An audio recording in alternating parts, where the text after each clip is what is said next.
attainable. One way, meditation. It's a way to allow yourself to sit in the moment and try to get rid of those racing thoughts or negative self-talk. It gives me the option of choosing, do I want to continue following anxiety thoughts, or do I want to do something else? I like his big deep breath. Yeah, breathing has always helped me too. Here's some other tips to get you started in the new year. You can use an app. They can guide beginners on how to meditate. Designate a space in your home as the meditation area. Also, set an attainable goal for how often you'll do it. Lastly, find an accountability partner, either someone to meditate with or remind yourself to, stay on track. And if it's something that you just find yourself, it's a struggle for you to do, right, then find another way. Journal. Go for a walk, go for a hike. Yes, there's many different ways to be mindful. Well, babies born in 2025 will be the first of a new generation. It's going to be Generation Beta. Members of Gen Beta will be born between the years 2025 and 2039. Wow. They'll be the children of younger millennials and older members of Gen Z. By 2035, Gen Beta is expected to make up 16% of the global population, and many members of the new generation are expected to live into the 22nd century. Crazy to think about what Gen Z's kids will be like when you think about it. And what will change in AI. And right? Oh, my goodness. All right, Kcal News at 8 starts right now.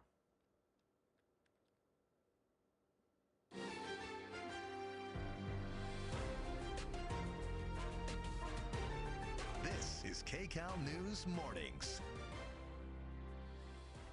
We hope you're waking up to a good morning for yourself. Yes. Today is Wednesday, January 1st. It's New Year's Day. And thanks for waking up with us here at Kcal News Mornings. I'm Jamie Yukas. Hey, good morning, everyone. I'm Chris Holmstrom. Happy New Year. Rudabeh Shabazi is off this morning. He was hell-bent on creating the carnage and the damage that he did. Okay, we're all waking up to an awful story. Breaking news out of New Orleans, where police say a driver deliberately drove into a crowd of people, killing at least 10 people and then injuring dozens more. We want to take a live look at the scene right now, where you can see it's still very, very active. The FBI saying it is investigating the incident as an act of terrorism and that the driver is also dead. He did die after exchanging gunfire with authorities, and sources tell our sister station in New Orleans that he had a long gun. That usually means a rifle or a shotgun, and what's being called a suppressive device. This all happened overnight in the very busy area of Bourbon Street. It was packed with New Year's revelers. Police quickly, though, jumped into action. Communications to Engine 29 and all units heading towards Kcal and Bourbon.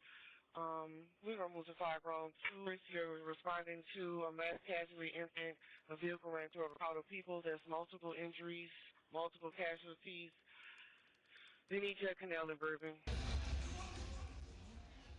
And this video from EarthCam shows the moments that officers started running. Oh. Yeah, police say the attacker drove around the barricades and went down Bourbon Street. You can see all those people out there. Authorities, they also found explosives near the scene, but it's unclear if they're related to this attack.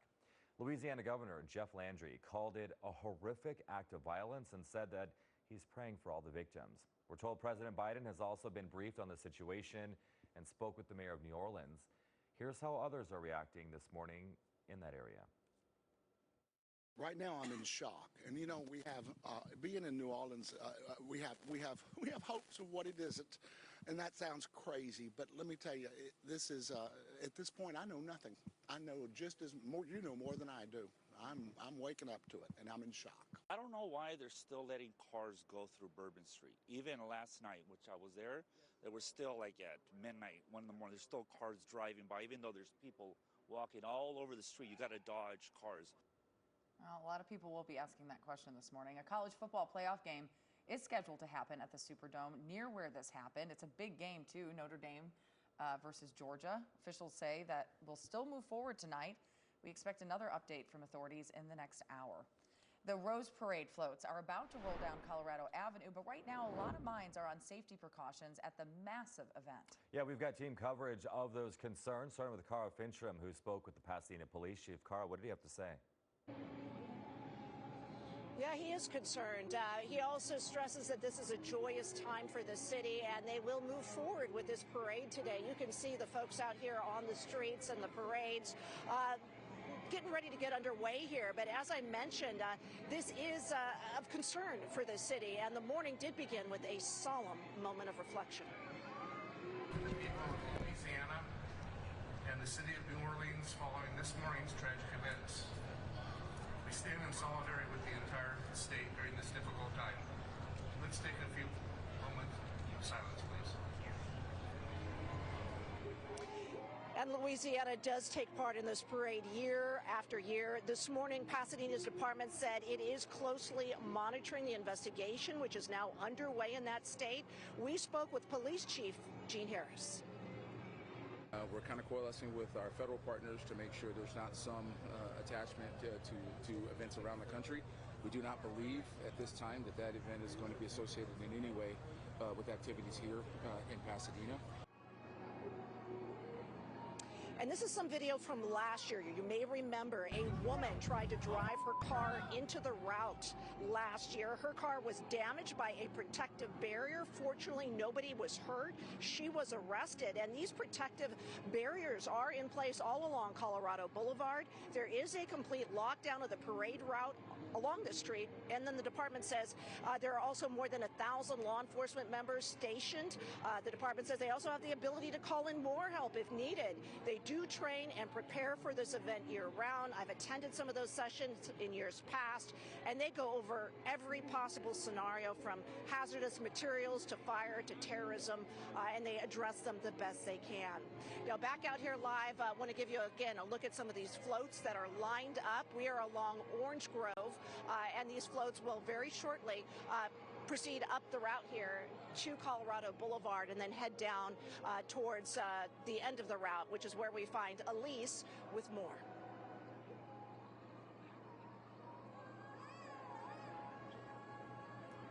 Cara, thank you. We are on Colorado Boulevard at DeLacy, and, you know, security is a big concern here this morning. The parade getting underway hasn't reached us yet, but again, officers, there's a big law enforcement presence here. I talked to an LA County Sheriff's deputy.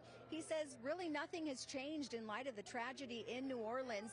Officers are ready for anything, and there is no cause for concern. Now, every street is closed off with barricades. There is no access to the parade route. He also tells me that the sheriff's response team is on standby with additional equipment for crowd control. Even though it's very somber in New Orleans, this is a big tradition for a lot of people. They come every year. One of those people, Catherine Rosales from Pasadena. Hi. Hi, good morning. This has been a tradition for 40 years. The whole Solorio family, we camp since December 31st, all from 4 a.m., and it's been a family tradition, and we pass it from generation to generation. All right, there's a flyover there. We're going to send it back to you. Oh, that is so cool. Yeah. Seeing that flyover for sure.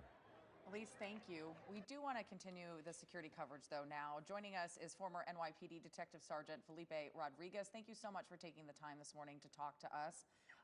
You know, you're looking at all the new information coming in. There's been contradictory reports throughout the morning as to what's going on. What do you think authorities are really zoning in on right now? Right now, it's like any major crime, right? A mass casualty incident. We have to start a detailed investigation. The first thing is finding out who this individual was. So remember, we have a huge crime scene. It's going to take a bit. We had to call in the FBI to assist the New Orleans Police Department. From there, we're going to be looking at the suspect, make sure that we positively ID him. We're going to have to go into his phone or any